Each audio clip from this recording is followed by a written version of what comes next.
Katie, what about you about regarding solutions to, to this kind of horrible tragedies?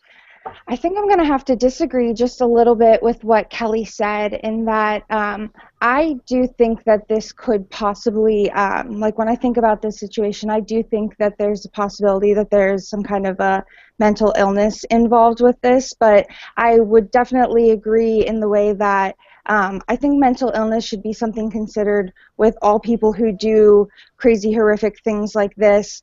Um, Regardless of their color. I agree in the media it's more portrayed as white people having a mental illness, some kind of like excuse per se. But I think that that's one area that I would definitely look into.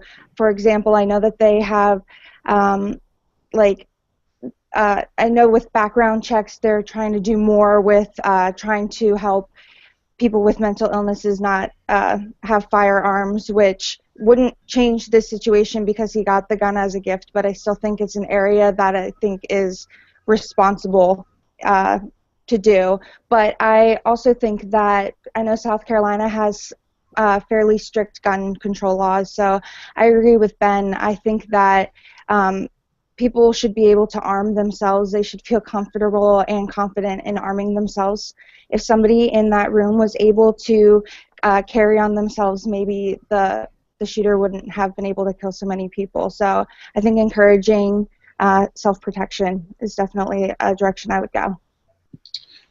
Absolutely. Kelly, go ahead if you wanted to respond to Katie or tell us about solving these kinds of problems. Yeah, I definitely want to respond to the mentally ill thing.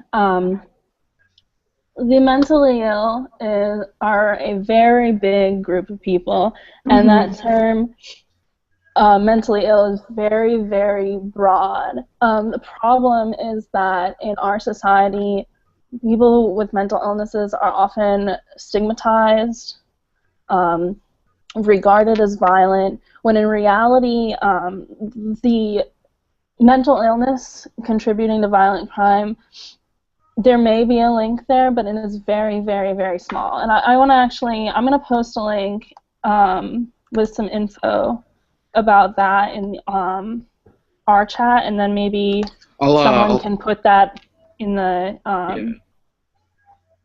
up for the Liberty.me people. So anyway, I don't think that disarming a huge group of people who are already a stigmatized group in the United States and maybe need to be able to defend themselves more than other people, I don't think that's a good solution.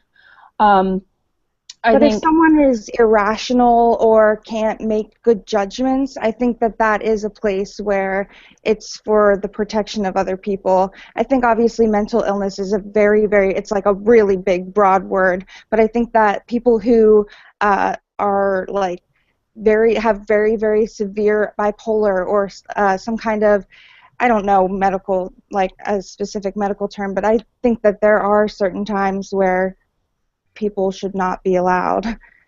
It doesn't mean that anything negative other than it's probably, you know, safer for them.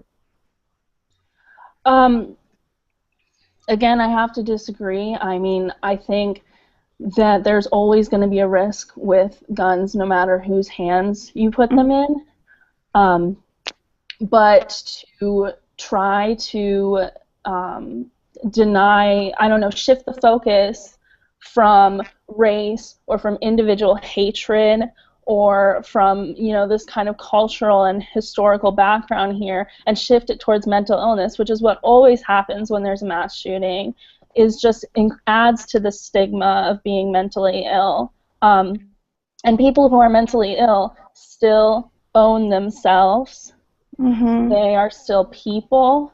They're not just irrational beings, I think is what Kelly's trying to emphasize. They still deserve to be able to defend themselves.